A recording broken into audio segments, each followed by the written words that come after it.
Yo, what's up, ladies and gentlemen? Good to see you again. Welcome to episode 3 of the Cards in Hand podcast. You've got me, myself, Ian, aka the LuffyTCG, the LuffyTV, joined by my man Daniel over here, FTC Hobby. And it's funny enough, we were planning on doing an episode today. Right. But we weren't planning on doing it on what we're doing it on. It's like, Right. it was like going to be, about like a couple of the regionals that happened, but then, Sure. sprinkle in some, new thoughts and like, going over, the interest of Starter Deck 10 and stuff.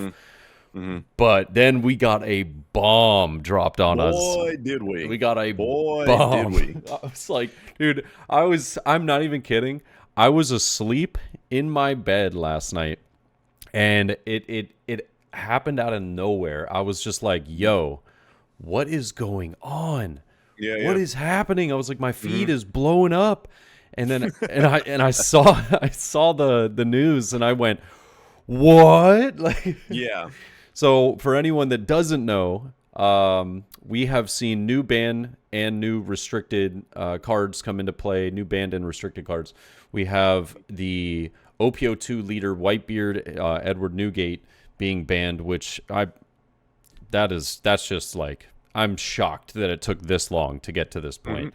Like we should have seen this at the beginning of OPO3 personally, but it's, or maybe even in the middle of OPO3, but to do it in the middle of OPO4 is a little late in my opinion. But also going into the OPO1 searcher Nami, which we're gonna be talking about that because that's crazy.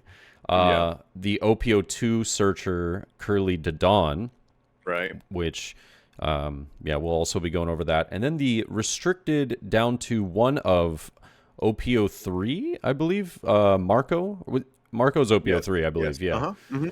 So OPO3 Marco with being able to revive by trashing an event card got restricted to one. But wow, what a roller coaster! Insanity. Yeah. And it's funny because you and I believe I want to say it was the first podcast we did. We kind of briefly touched on Whitebeard possibly getting banned. Will it get banned? Will it not get banned? And yet here we are. Here we are. So, Ian, let me ask you. You said you kind of. By the way, if you're already in bed, man, that's the earliest I've ever heard you get into bed too. Jeez. So here's the background of why I was in bed. Okay, all right. I went to locals last night and I came home. I went to locals and one of my friends from locals was like, "Oh, I got to get an Uber home." My boyfriend's at work right now, so I just don't have a ride. And I was like, I'll give you a ride, no worries. And so we, I'm driving her home, and it was funny because we were having a discussion about where she needed to go, and I actually was going based off a discussion that I was having with somebody else, so I drove the wrong direction. Oh, and we neither of us were paying attention because we were just chatting with one another the whole time, and then next thing you know, I'm like, wait a minute, so where do you live? And she was like, not here, like way over there. I was like, the other direction. Okay. So turned around, had to like add another 10 minutes to the trip, and then get to the place. But we were having a great discussion. We were just chatting it up. And then I finally get home, and it's like almost 11 o'clock at night. And I just like laid down for a second, and I was like, man, I want to stream, but it's so late. I was like, I think I might just watch some anime. I put on a show, immediately dozed off for like an hour and a half.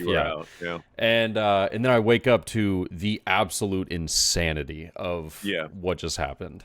And so when you saw that, what was the initial reaction? What were your first thoughts when you saw all these bans / restrictions take place? What came to mind for you? You know what's funny is my first initial thought was, oh my God, Nami's on there. Like, and I went, whoa, why? Right? Like, why? And then it kind of, the more that I've seen it, the more that I've had like let it marinate in my mind, it kind of makes sense, but not really. It's like, I just think it's a little harsh.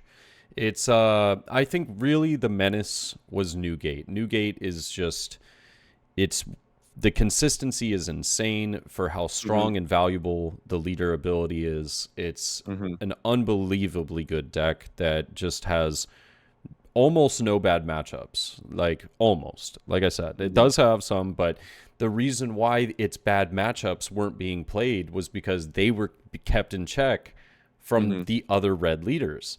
Right. And so it was just like you're in this weird like cycle of we can't answer this one all the I mean you here's the thing. At the end of the day, I want everyone to know any deck is beatable, right?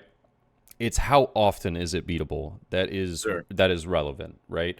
And if you just have a list that, you're winning 60%, 70% like of the time, because of your matchup, where do you factor in like, okay, it has an answer, but that answer loses to every other deck Yeah. 75+% of the time.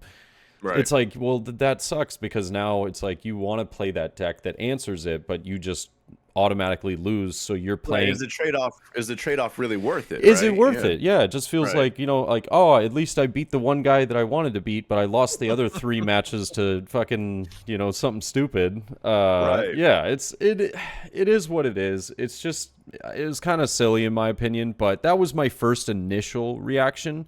And then I saw Right. Whitebeard Band and I was like, yes. Yes. Like that's that I think that's a good I think it's a move in the right direction, personally. Okay. All right. Now, what about you? What were your first thoughts when you saw it? Um, you know, I get it. I get why they did what they did, excluding the Nami thing, because I'm on board with you about the Nami thing. That to me is a head scratcher. And you know Yeah. what? The only thing that I can think of when it came to Nami is if you remember when they came down with the Whitebeard and Marco restrictions, the commonality within those restrictions that they listed being the reason was due to the introduction of the EZO searcher. These cards have now become too consistent. Yeah. Um, and that was literally titled, that was literally put with their Whitebeard pirates and their Marcos. Like this has become too consistent because we've now added this searcher that has made it just way too much of a thing. Hmm. And at the time, myself and I think others were asking, well, we're finding the common denominator within the reasoning of why you're restricting these.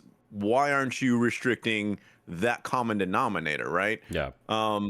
EZO, if the reason why you're giving us these restrictions is because of EZO, which I understand, then why aren't we removing EZO?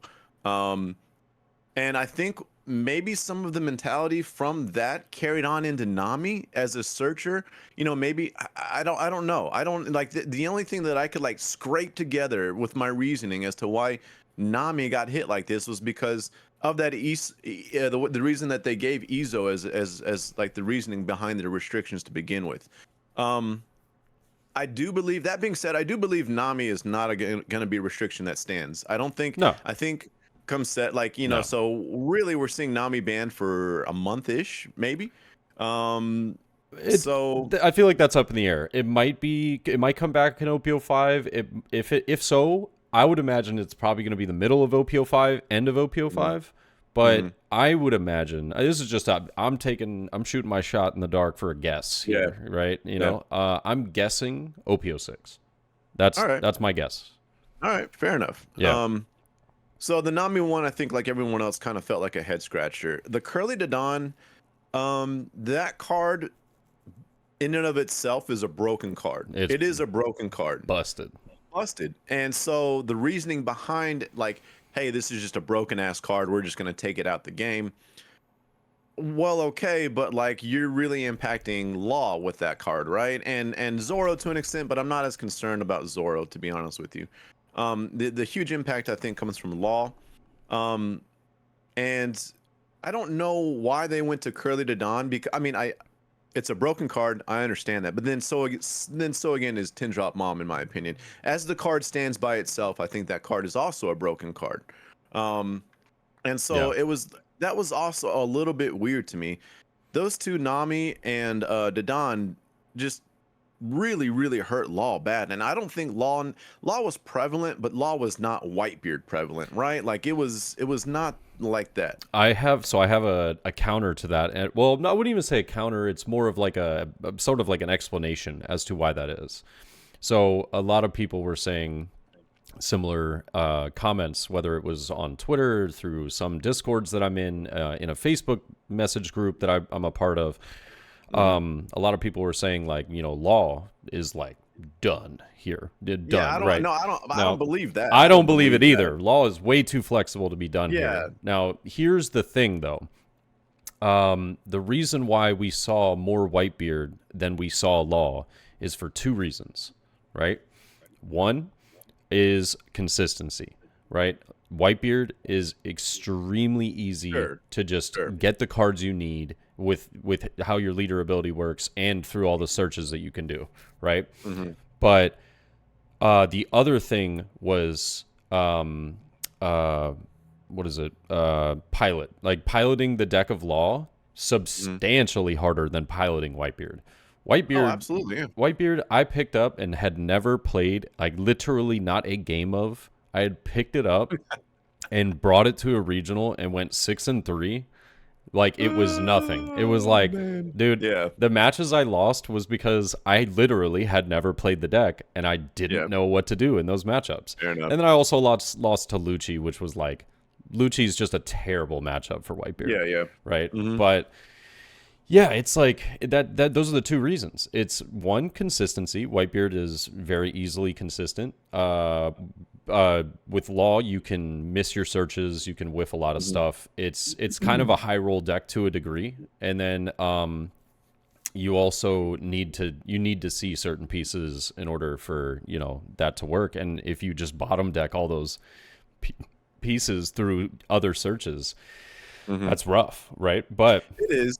Yeah. I'm just like when I try and like look at it from a big scope of things, and I'm like, all right, obviously banning Whitebeard as a leader, insanely impactful, right? That's gonna have a massive impact. Banning Nami as a searcher will have an impact. How much of one? I'm not exactly sure. I think that's yet to be explored.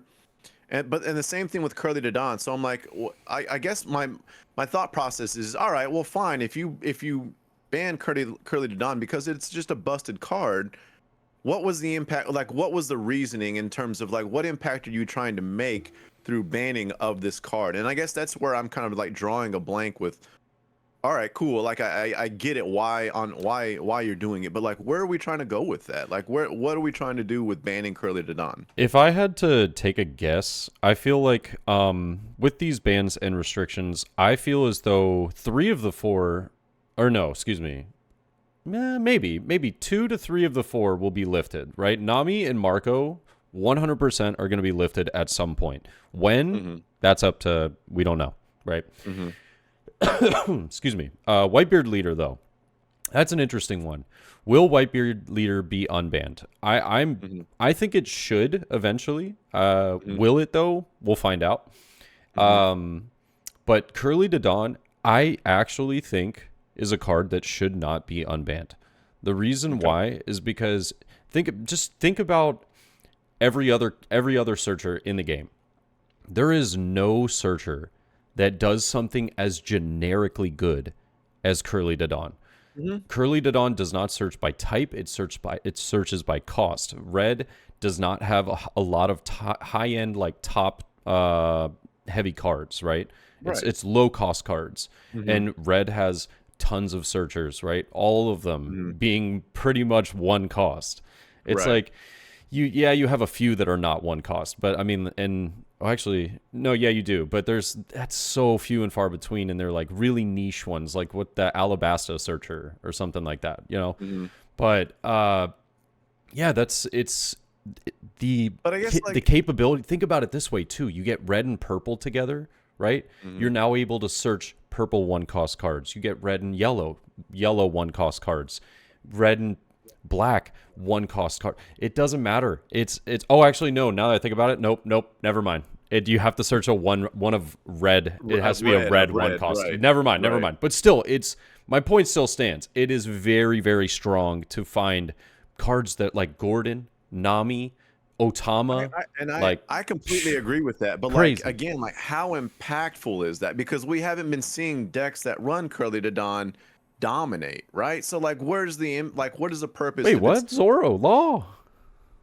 Zoro has not been in this meta. Zoro's, I mean, it won one regional, but in terms of like in the top 32, there's not been that many Zoros in top 32s. It's fair. Law has been. I have not had a problem with how consistently Law has not won a regional recently, if I'm not mistaken. Nor has it been that prevalent in top 16s. There's been, you know, four or five on any given top 16. But truthfully, I'm okay with Law having that many in the top 16 because again, it goes back to like how much effort that deck takes to perform well. So that doesn't bother me. And so like I'm wondering, you know, like is this, I don't know, because your point is extremely valid. It is incredibly valid, and I genuinely believe that's the reasoning behind it. But if I'm holding up Curly to Dawn in one hand and I'm holding up Tindrop Mom in the other, one of them's not here anymore and the other one is still here with no restrictions. And I can make the exact same arguments for Tindrop Mom that you just made for Curly to Dawn. Yeah. And so that's where the confusion for me comes in. I agree on all fronts that because of the way that card reads, it's busted and it's broken and it in essence doesn't deserve to be in the meta. But then why are we allowing cards like Tindrop Mom, that is, in my opinion, an incredibly busted card, to still exist when, again, like the same issue can be applied, neither of which have been to, and that's the reason why I've been quote unquote okay with Tindrop Mom not being restricted, because Tindrop Mom's not, you know, Katakuri's not winning tournaments. Katakuri isn't topping, you know, 4 or 5 people in top 16s, and Law is, but again, that's that difference between like how much harder you have to work to get in that position with Law. So yeah, I guess that's where my confusion comes in. And I, you know, like I don't want to harp on about it, but like that's where I'm like, all right, well, cool, you banned it because it's a broken card, but like, how impactful is this ban going to be, first of all, and second of all, if that's a broken card, Tindrop Mom is a broken card, and you've literally paid no regard to it whatsoever. So that's really the point I'm really trying to highlight with all that. Yeah, I think, you know, what's going to be really interesting is that all of this is happening on the 10th of November officially. So that means that any events afterwards are now going to be under that restriction list. I believe we have 2, I could be wrong, I believe it's 2, maybe 3 events. Or no. I'm wrong. It's 2 to 3 weekends, so there's probably more events than that actually. But 2 to 3 weekends that will be this list or these restrictions until OPO5, right? And Pasadena being the first one. And so Pasadena is going to be really interesting. And the reason why is because I do think we're going to see Katakuri topping. Now, do I think that we're going to see Katakuri winning? I'm interested. I don't think we will, and the reason why, if I think it would be, decks are gonna, the anti. I think we're gonna start to see Magellan. Magellan with starter deck 10 in there is going to be a very interesting deck. I think we're going to see potentially a resurgence of OPO1 Blue Doflamingo.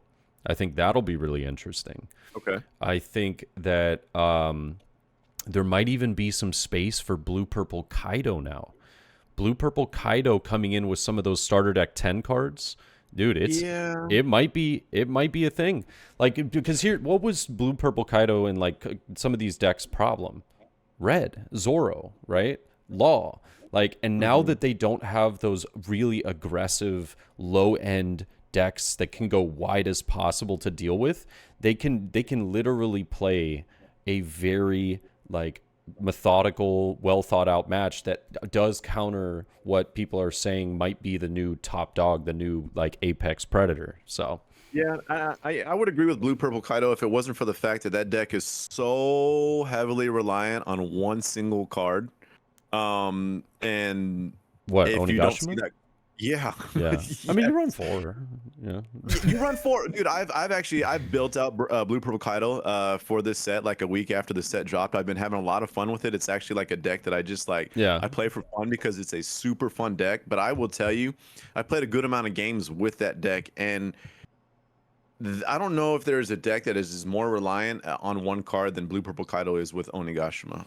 And I think that's where its weakness comes in. The deck plays completely different. You're not playing 9-drop Kaido with no Onigashima Island. There's just no shot. And that is arguably Blue Purple Kaido's strongest card. And is. But anyways, I don't want to go. We don't want to harp too far down that. No, you're fine.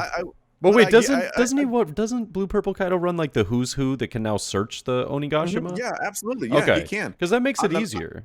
It absolutely does. Yeah. I'm just saying for a 4-of in the deck that I run too, I've not seen it as like I've been surprised with how often. And the thing is like nothing feels worse than coming across your Onigashima Island like on turn 3 or 4. And it's just like messing up your curve almost entirely because now you've set your mind to like, all right, well, I guess I'm not playing with Onigashima Island. So now my curve looks completely different. Oh, I just drew into Onigashima Island. Holy crap. now what does this look like? You know what I mean? It's just, it can get weird without that card. Onigashima into Queen. It is a super fun deck. And I like, dude, I'm with you. Like, I would love for that to be a thing for 100%. Yeah. Real quick, I want to circle back to Whitebeard because I think one of my biggest complaints about this whole ban thing was the timing of it. And I can agree. The timing of it was just terrible. And that's middle of like the set. We have literally a month left of set 4. Yeah. And from everything that I can read into set 5, the meta changes pretty dramatically in set 5.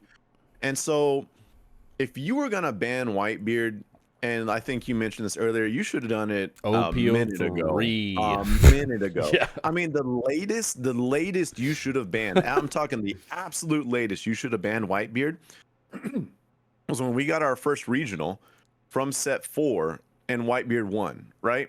Then that was the perfect time. Get him out of here. Yeah, exactly. Like the moment you see Whitebeard win a regional in the new set, pull the damn plug. Yeah. You know what I mean? Like knock it off, cut it out. We're not doing this for set 4. Yeah. He's gone. But for them to come this late into the set and make this announcement this late into the set when I think Whitebeard might still have some relevancy, would have had some relevancy in set 5. But it can't be argued that it would have been far less relevant, I feel like, because of the way the meta changes in set 5. Yeah. I think Whitebeard's matchups are a lot more challenging, and he's got decks that enter the picture that can handle Whitebeard a lot more comfortably. So I think that's where ultimately all of it left the most sour taste in my mouth. It's like, why are y'all doing this right now? Like, why? And so that was a weird part. I don't mind Whitebeard getting banned per se because the results showed that it was just too much. Yeah.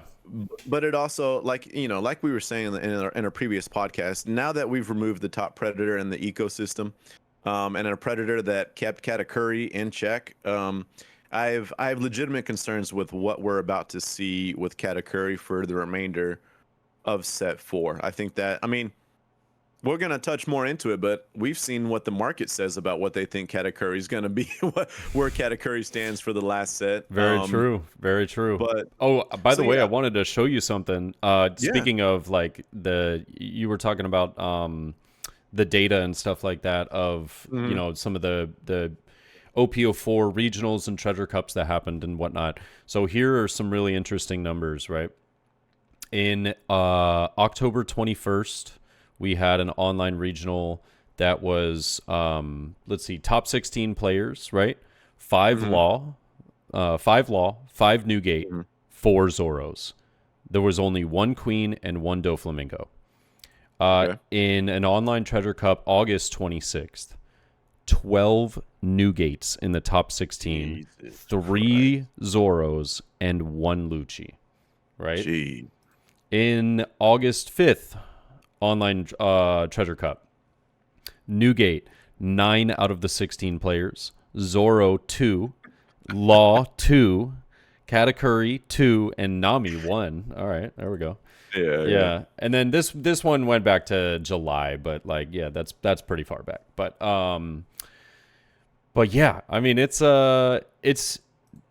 prevalent. It's been prevalent. it is. It's been It a is. thing. So I personally am of the belief that the decision to ban the Whitebeard leader is a good decision. Unfortunately, it's been late. Yeah. It's been a long time coming. It's very late.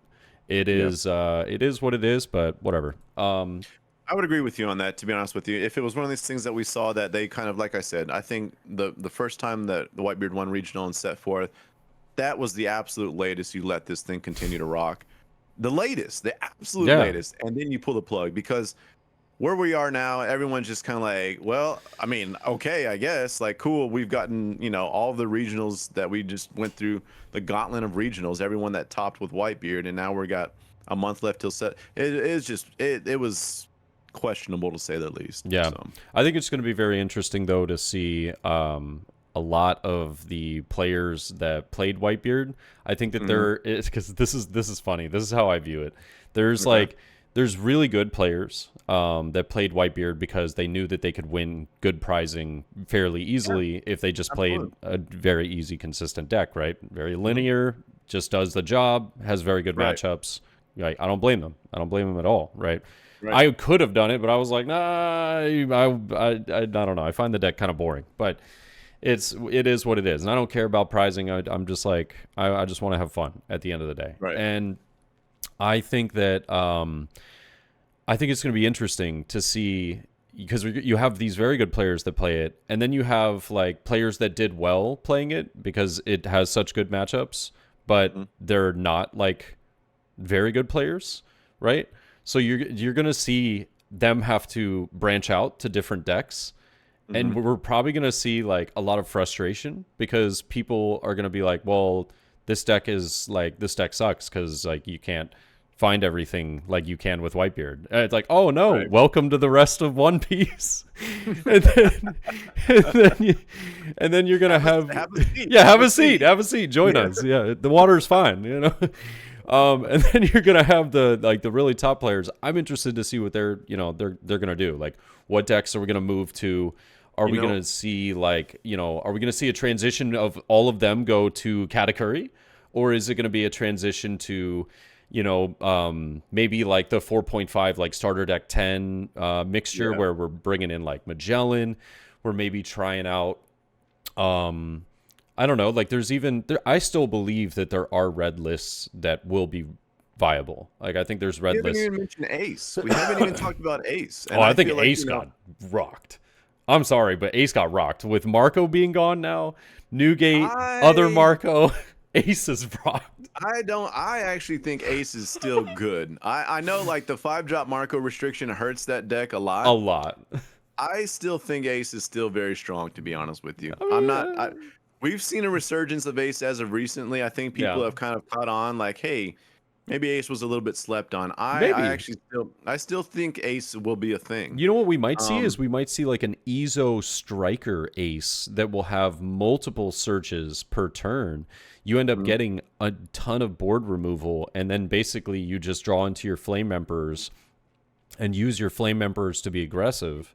And like you basically play around that, and I think there's definitely a really cool idea there. But I personally think that Red Luffy might be very interesting. I think Red Luffy mixed with some like Whitebeard ideas, like using Ezo, but then also using in 2 years at the in 2 years searcher. Straw Hat Search. Exactly. And people are sleeping on that. I'm like, bro, you still have a Straw Hat Searcher. You just don't have a body to play with your search. Exactly. You don't get a body to play, but you also still get the search. But then somebody argued to me, which is why I thought that it was very interesting. I was like, why don't you see that there's maybe a reason why they banned Nami? Although I still think it's a little odd. I think like when you put it in this kind of context, it does become a little clearer. Is like in 2 years, you don't get a body on the board, right? And you're limited to a Straw Hat character. Yeah. Nami, you get a body on the board. You can search a Straw Hat character, an event. Event You didn't could matter. you could search a Straw Hat leader if you had one in your deck, man. You'd be Right. like, Psh, Right. let me pull out Zoro real fast. Like, Yep. I'm gonna switch up my leader. Like, it's crazy. You can search Right. anything. So like, So Nami could search black Straw Hats too, right? absolutely. Yeah. Absolutely. Okay. It can search any Straw Hat card in any single deck. That's why, like the film Brook that people used in, they sometimes used in Law, Yeah. that was searchable by Nami. Yeah. You could Well, play. it was like you Yeah. mentioned Who's Who a second ago. Who's Who's Yeah. a blue card that searches Animal Kingdom pirates, and Yeah, it can a be in lot of any which deck. are purple cards. Mhm. Yeah, absolutely. In eShow, when I run brand new, there's a lot of green navy cards that eShow can pick up, or excuse me, that brand new can pick up too. So Yeah. You know what's interesting about, and that's like another thing about brand new that I think is very interesting is, so like, here's a very unique instance for anybody that doesn't know this. This is something I found out the hard way, was that Ezo from OPO2, right? A searcher that can search Whitebeard pirates. The way that the card is worded, it can search anything with Whitebeard pirates in its type. That is the way that it is worded. Whitebeard pirates in its type. So that means it can even search former Whitebeard pirates, Whitebeard pirate Brand new can't do subordinates. that. Brand new can't do that. Nope. Brand new can search anything with a navy type, not in its type, right. with a navy type. So that means that Right. Tenkos Kuzan, which is a former navy, I almost cried when I found out I could not search 10 drop. frustrating. I was elated when I was like, Frustrating. I can get my 10 drop. Like, this completely changes the look of black decks for me. Yeah. Like, this is great. You and I both coming from like smoker decks. Like, us envisioning a search where we can just pick up 10 drop just like that. It felt like it was going to be heaven. And then I go on here and they're like, and I'm learning about it too. And I'm playing brand new. And this actually, I got into not an argument, but A productive discussion. well, yeah. So I saw someone who was playing smoker. Yeah. Put down brand new, and I wasn't even playing in the game, so I think that's why things were like, no, you can't. Yes, I can. I wasn't even involved in the game. I was just sitting next to him, just like, just whatever, doing my own thing. And he picked up 10 drop, and I was like, actually, buddy, hate to be the guy, but you can't pick up 10 drop off that. And he was adamant. I mean, fully adamant that he could, because he'd been doing it all the previous games. So I'm like, nah. So then started calling over some buddies, a couple people that are judges, this, that, and the other. And we finally came to the conclusion, no, you cannot pick up that card. Yeah.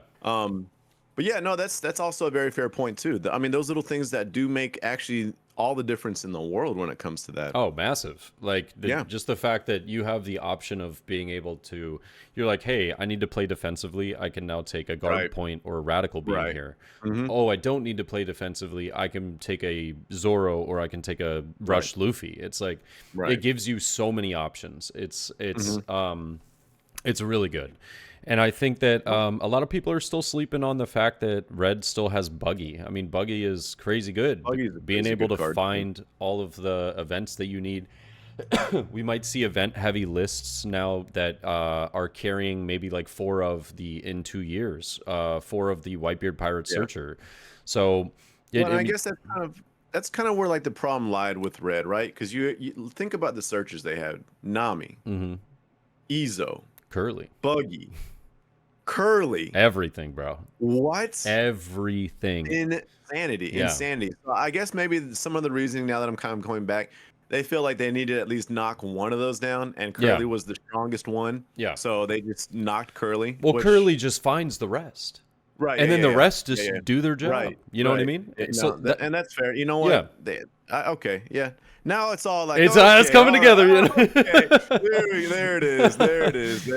Okay. Yeah. It sucks because, like, at the end of the day, you hate to see any cards being banned or restricted. I don't want to see, these cards not being able to be played in the game. If they're made, they should be able to be played. But at the same time, you have to like two things that you always have to keep in mind, right?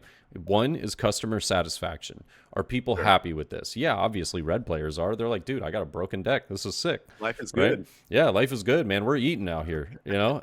But the other players, you know, that are trying to play decks that they're interested in, maybe a leader that is like their favorite character from the show, or maybe it's just somebody that they really like the ability of, right? Like, Yeah. they just want to play that, and they realistically can. They just know that they're going to lose if they play against certain matchups. And like, there's obviously the chance that you can win, but it's like, if your winning odds are like 30% or lower simply because another deck is just far better, it kind of feels bad, Well, you know? it not only does it feels bad, it's not only a feels bad moment. You start questioning, and I've been in this position myself as someone who loves to play black. I absolutely love playing black, and Yeah. I was really trying to make Smoker a thing for set 3, even with Katakuri around. Whitebeard didn't feel too bad as a Smoker player, but like Katakuri came, and that matchup was just brutal, right? Yeah. And so you start running into this issue, and this is something that I battle with constantly, is okay, that's fine. I'm gonna accept the fact that I'm gonna play a deck that I like playing that's gonna have issues against other decks. But then you go and you invest all this time and all this effort, right, to get really good with this deck. And then you just get stomped by two 10 drops. And then you start questioning, like, dude, is like, why am I putting all this time, all this effort into something like this? And so like it's tough, man. Like, and this is something that I constantly battle with, because like, you know, for for the 2 regionals I was in for last month, I went a combined 8 and 8. Not great, not terrible, just kind of like, you know, Middle of the ground. So like, there's a part of me where it's like, you know what, like I do put a decent amount of time and effort into this game. Do I literally just say, screw it, dude, I'm playing Whitebeard? Or, you know, like, you know, like I want to win, I want to do well, I'm putting the time and effort in, I want to see the results. I'm just picking up Whitebeard, you know? You know what's a shame is that's what I'm getting at. That's the mentality that it feels like it's bad when you have to think that way. Yeah, It's fair. it's bad when the card game makes you go, you know what?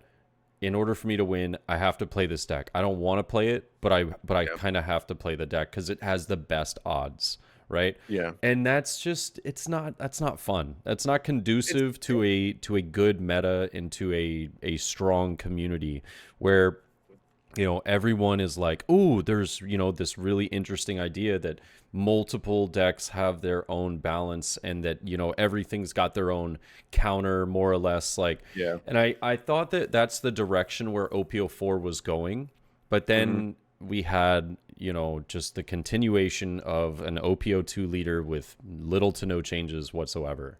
And it's, you know, and an OPO1 leader with little to no changes since OPO2. Yeah. Actually, I don't think it has any changes since OPO2.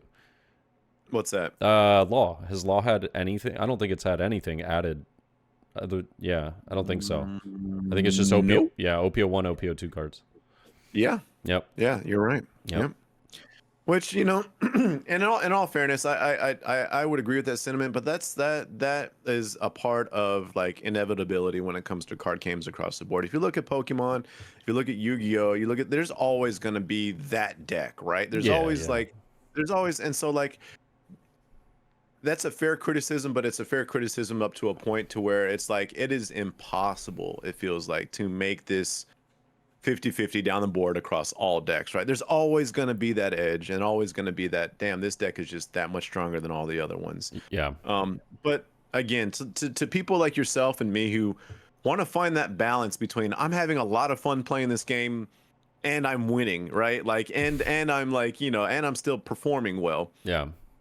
That is something that it's tough, man. It's a tough balance to strike for sure. And I feel bad. I do feel bad that there are some people out there that are having fun playing Whitebeard and winning, right? Yeah.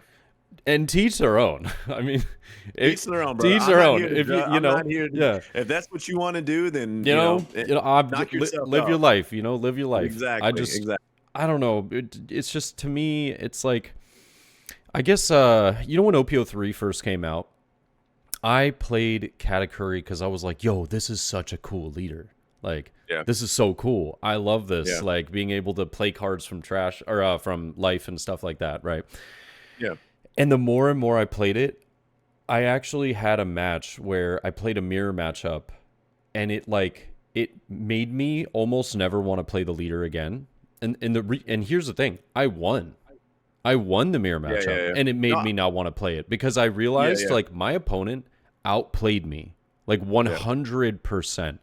Yeah. But my life had triggers that won me the Yeah. game.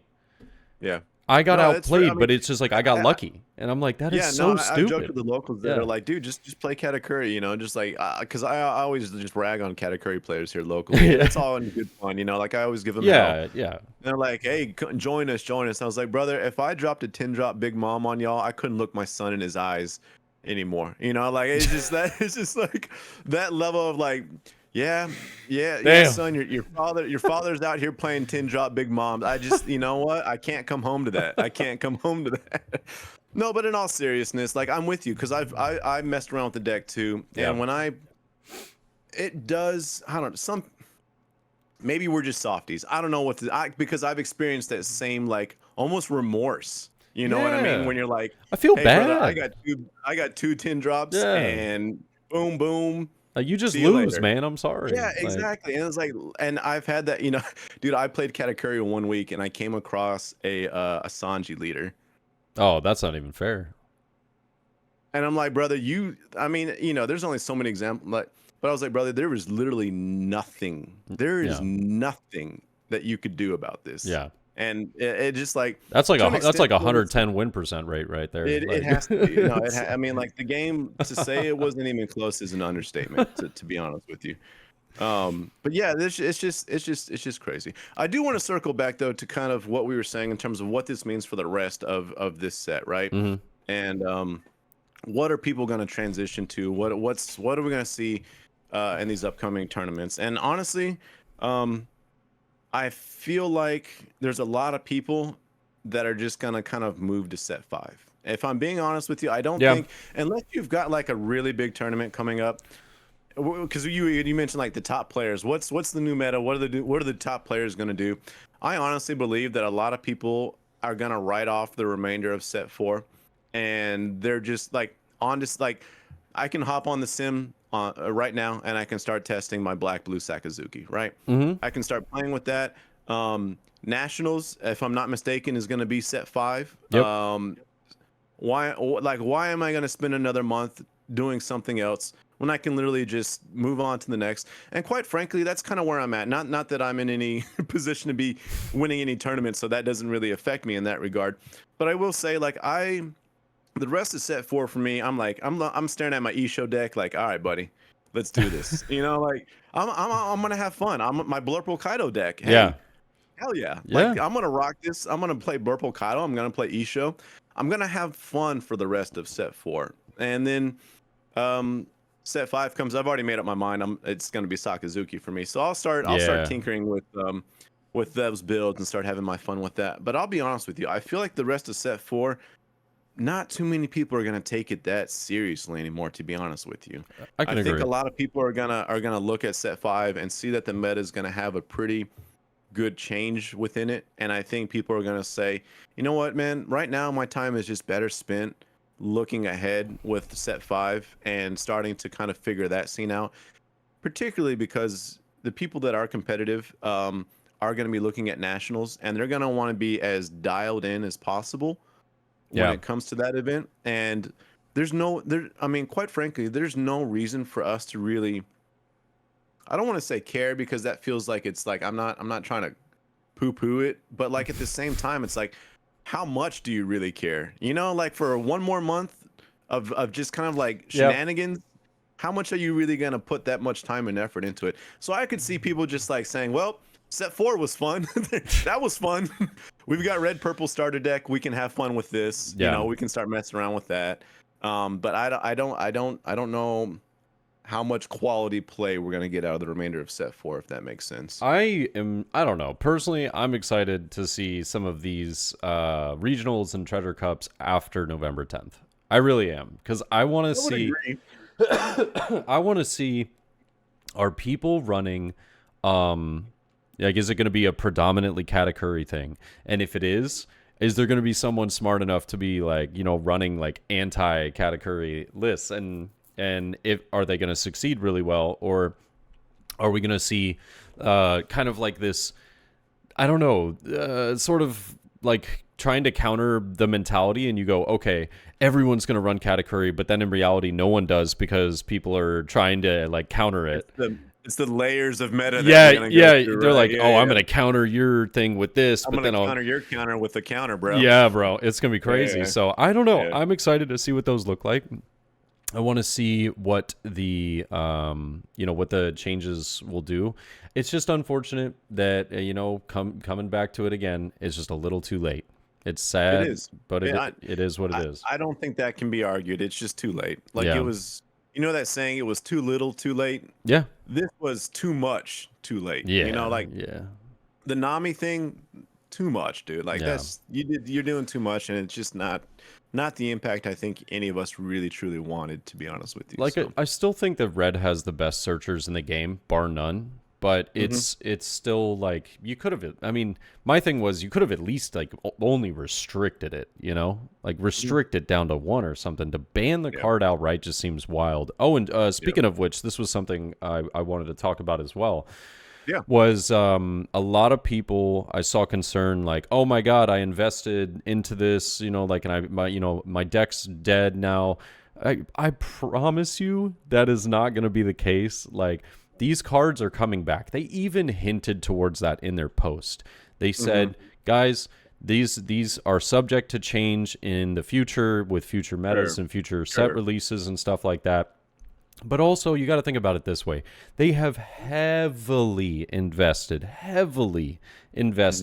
into putting out like reprints of these cards on premium. Yes, through Starter Deck 10, through Premium Bandai, through all kinds of stuff, right? Right. And to think that they will be banned indefinitely is like ludicrous. It is absolutely ludicrous.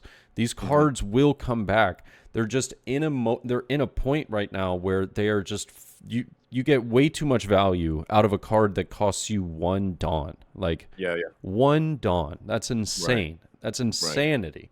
So it's it's something that I think that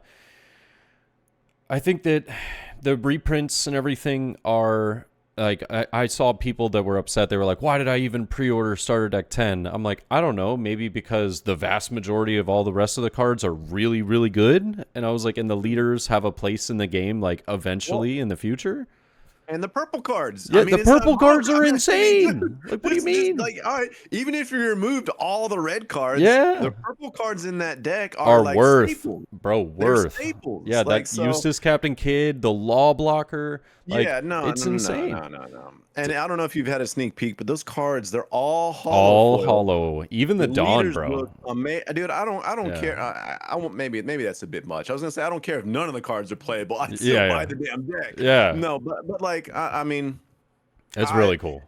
There was an overreaction, and I can't stand when people, and I saw people saying thanks for killing One Piece. And it's like, yeah, get out of here, bro. Get out of here. Yeah, and that's the thing. It's like, all right, if you're saying stuff like that, you never were really in it. No, like really in it. No. Like that's like you're just saying stuff just to say things at that point. Like, come on, dude. Like this is crazy.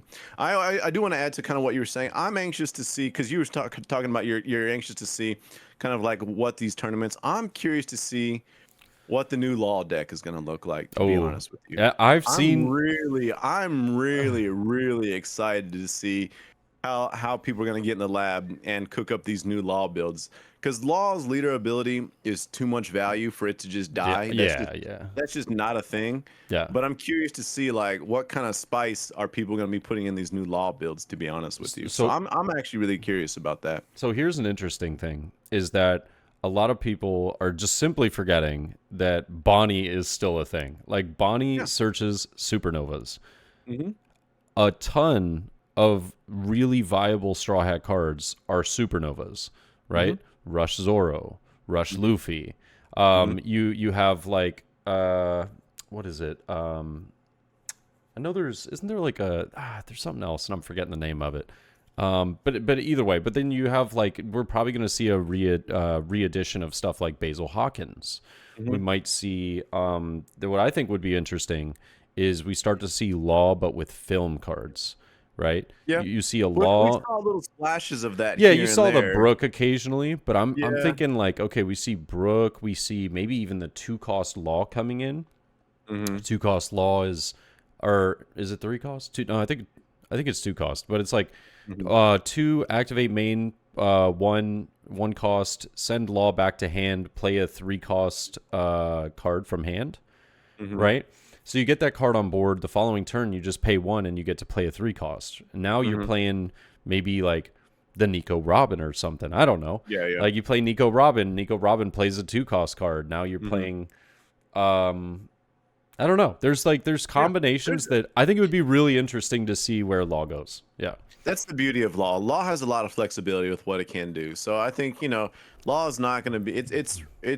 It is incredibly flexible deck, and it is proven to be so because it has it's been around for forever now. So like Law, I'm curious to see how that's going to be. Ooh, Whitebeard as well. They start doing Ezo, right? You use Ezo and Buggy potentially, and now you've got Law that's bringing in a little bit of events, and you go Ezo, maybe not Buggy, but like Ezo, right? You go Ezo and find Blamenco, right? Play Blamenco, and now you're building this red board, and Bonnie's finding you your green pieces, and you're maybe introducing like a few more green pieces like Basil Hawkins, maybe some more of those Brooks. I've seen Yamato kind of plugged here and there as well because it is a 5-drop. Oh, as well, the secret rare? Yeah, the secret rare. Oh, okay, yeah. So yeah. There's stuff to play with when it comes to Law. So. For sure. Yeah. That would be an even more interesting thing is Momo. You put Momo in there, and now you've got Ezo, and you've got there's so many things. Some of the early builds was a Momo search engine that goes into exactly that. So yep, you see Ezo, you see Yamato, you see Nekomamushi. There's Okiku. Yeah, like there's some stuff that can get kind of pretty spicy pretty quick. So. Amen to that. So there, I don't think like people are like, oh, Law's dead. I'm like, you're crazy. Yeah, it was the same thing when the restrictions came down from Whitebeard. People thought Whitebeard was dead, and it actually only made the deck better, arguably better. Yeah.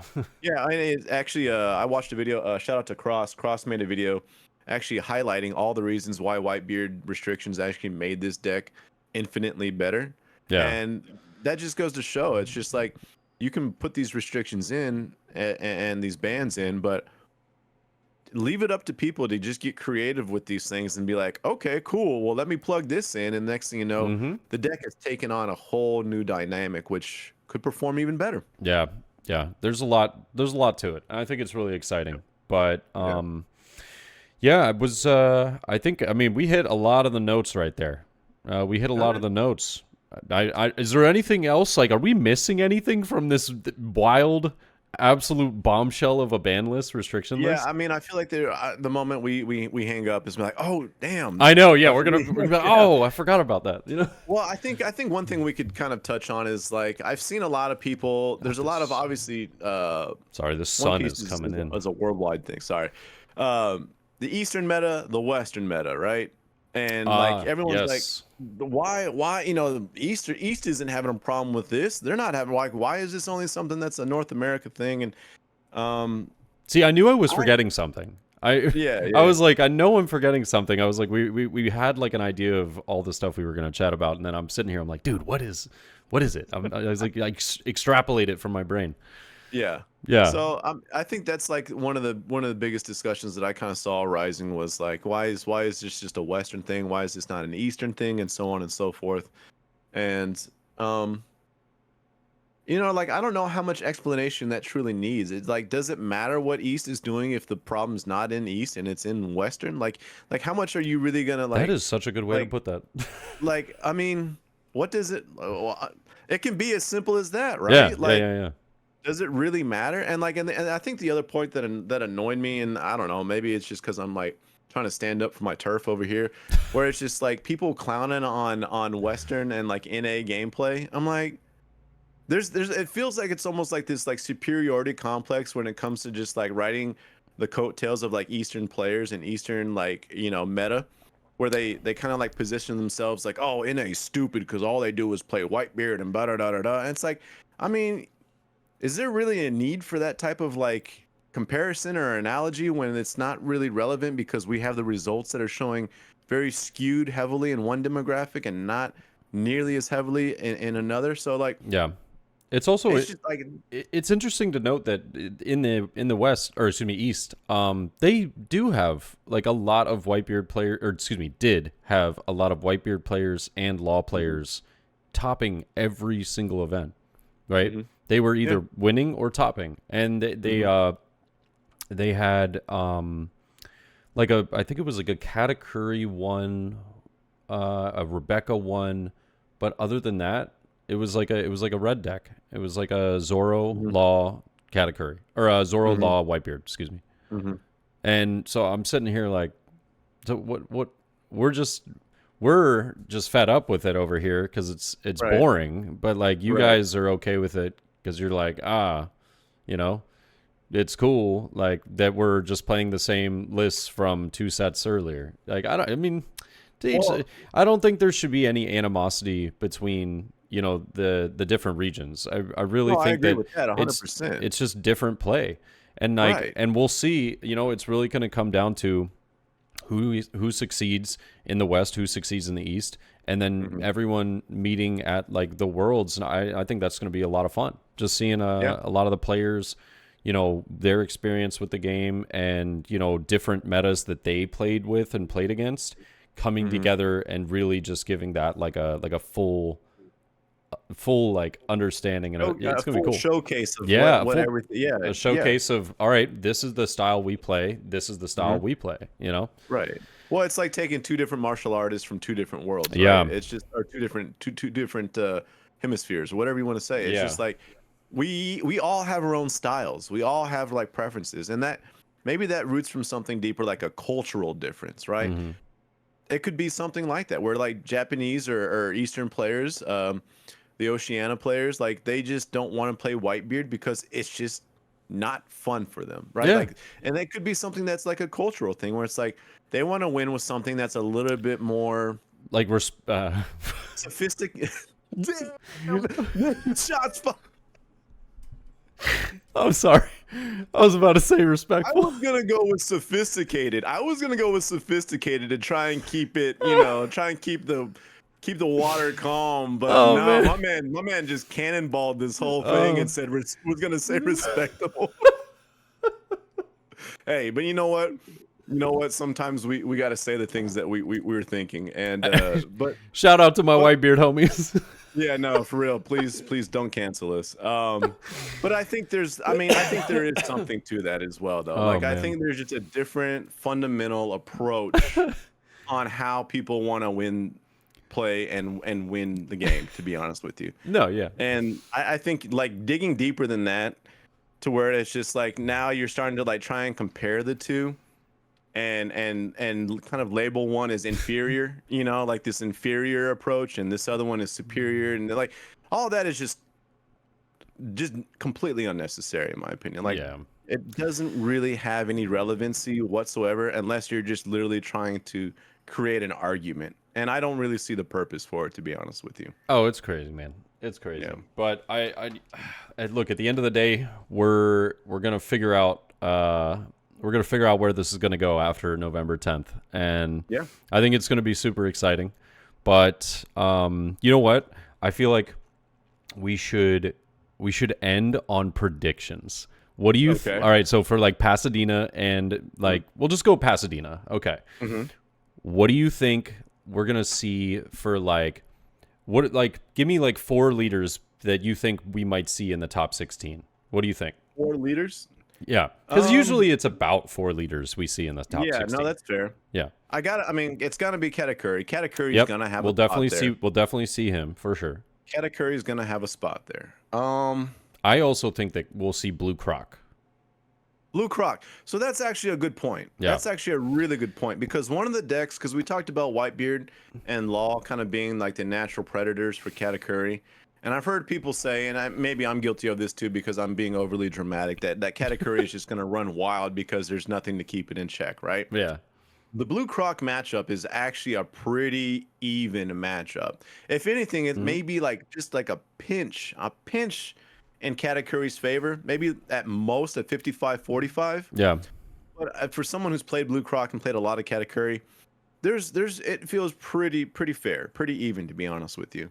So Blue Croc, maybe that picks up a little bit more. But I would go with Blue Croc. I think that's a great point. Blue Croc. Cool. Blue Croc, Katakuri. Mm-hmm. I know what my other one would be. You're gonna say Magellan, aren't you? Magellan's a maybe. I would put that as like a fourth or fifth.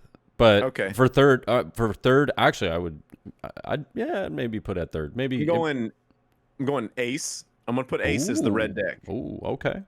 I think Ace really has picked up a lot of fun, a lot of steam, a lot of momentum coming into this kind of back half of the set.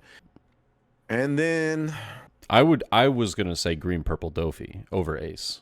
Okay. Because Green Purple Dofi answers very well to Katakuri, and so I think that it's going to be a good meta call. The only tough part though is now Blue doesn't have as bad of a matchup, so Blue Croc will be a weird one. Like I know that you kind of disagree with me on Blue Croc and Green Purple Dofi, but what do you mean? Like you remember when I said I was like Blue Croc's a bad matchup for Green Purple Dofi, and you were like, bro, I don't believe it at all. No, I wasn't that dramatic. Come on, I know that's not a good matchup for y'all. If anything, I was trying to like elevate my self-esteem. When I lost the game to you, I'd be like, hey, you know what? This isn't that fair a matchup. No. But in all honesty, like that's not a good matchup for Green Purple Dofi at all. Yeah. Like it's winnable. Honestly, it's hard. It's hard. It's winnable, but hard for sure. Yeah. I'm surprised, and maybe this is just like a stupid one, but I'm surprised we have not seen Nami as much. Ooh, so Nami. I could see Nami sneaking her way into there. Dude, Nami might be sneaky, bro. Yeah, I could see that 100%. So, wait, how does Nami do against Katakuri? I don't know. I don't think it's a great matchup for her, to be honest with you, because of the trigger. Because, no, Nami's not swinging. Ooh. I think Nami needs to tech Nojiko. If they get Nojiko and are able to remove all of Yellow's early game, I think Nami might just win. I mean, it very well could be. I'll be honest with you. Nami was the one leader that I'm surprised we did not see more of for this set. If I'm being complete, I really thought Nami was going to be more of a thing for the meta. No, that's fair. Red. But yeah, no, I could see Nami. But I say all this, Zoro's not going to really go anywhere. I think Zoro's still very much a real thing. Yeah. I mean, Zoro relies. Yeah, Zoro has to dom, but Zoro was always like an Ezo, buggy search, and so. So Blue Croc, Blue Croc, Nami. I think Ace, and what was my fourth one? What was the one I? Katakuri. Yeah. So there you go. I think that's kind of what we see going forward. Cool. I think I've got my eyes on Katakuri, Green Purple Dofi, Blue Croc, and potentially either Magellan or potentially Lucci is what I think. Maybe or like Lucci or like Green Kid, like Film Kid. Yeah, I think that those. I don't know. I am of the mindset that those are actually going to be very, very good. But I could see that in 4.5 at least. I don't know about set 5, but yeah, makes sense. Awesome. Well, I think that's a perfect place to wrap us up. Yeah. Yeah, because I mean, we have this has been woof. Let me tell you, man. What a day! You know what a day! It's exciting. It's exciting to be honest with you. Like it's fun as these things kind of get stirred up because it's like creates this whole like vacuum of things that are gonna happen afterwards. Yeah. So I'm with you though. Like I was kind of like I don't want to sound like a doomsdayer. It's like Katakuri's gonna go crazy, but like in the back of my mind, I'm right there with you. Like I'm really curious to see how the rest of this set is going to play out, what the adjustments are going to be, how people reconstruct law. The response to these bans and restrictions. It's always cool to see people get forced into a situation where ingenuity. they now. Exactly. Yes. Getting with your back up against the wall, that breeds creativity, that breeds ingenuity, and that's where the fun lies. That's where it is. Like, I don't. Yes. So I couldn't agree more, my friend. Brother. Well, ladies and gentlemen, you got to let us know your thoughts, because it's been a heck of a day. Yes. And we're going to need to hear the comments down below on whether you agree, disagree, hate us, love us. Doesn't matter. Weird players, we're sorry. Yeah, we're sorry. Sorry. I'm sorry, not sorry. I'm not gonna lie. Like, I know. There's part of me that's sorry, but like, there's also part of me that's like, yes. No. I'm with you. And I think to just kind of end this, I feel bad for people because I've had people that say I play Whitebeard because I love the character in the anime. Yeah. I've seen that. And so, like, I don't want anyone to get that taken from them. That kind of sucks, some of the things that draw people into the game is being able to play characters that they loved growing up, or they've, that's just their guy, right? Yeah. And he'll probably be back. He'll probably be back. Yeah. Don't worry about it. Yeah. You'll be good. You'll be good. You'll be coming back. Like, exactly. All Nami, Curly. Well, hopefully not Curly, but Newgate. They're gonna be back. Marco for sure. That's gonna be coming back. Yeah. As much as I hate that card, but yeah. But other than that, ladies and gentlemen, you know where to find us. Y'all. Socials will be over yonder, as they have been probably the whole podcast, because we we just want to make sure that we're getting this out there for everyone to see as the news is coming out, maybe to shed some light on different aspects and different trains of thought as to how this whole situation could be seen in a positive light and a negative light. Yeah, it's just a fun discussion. Yeah, it's just fun to talk about, because hearing different people's thoughts and opinions is what makes the One Piece card game go round. So, amen. Well, right. I hope you guys have a great day. Enjoy your weekend or your week. And other than that, we'll see you the next time. All right. Talk to you soon. Peace. Laters.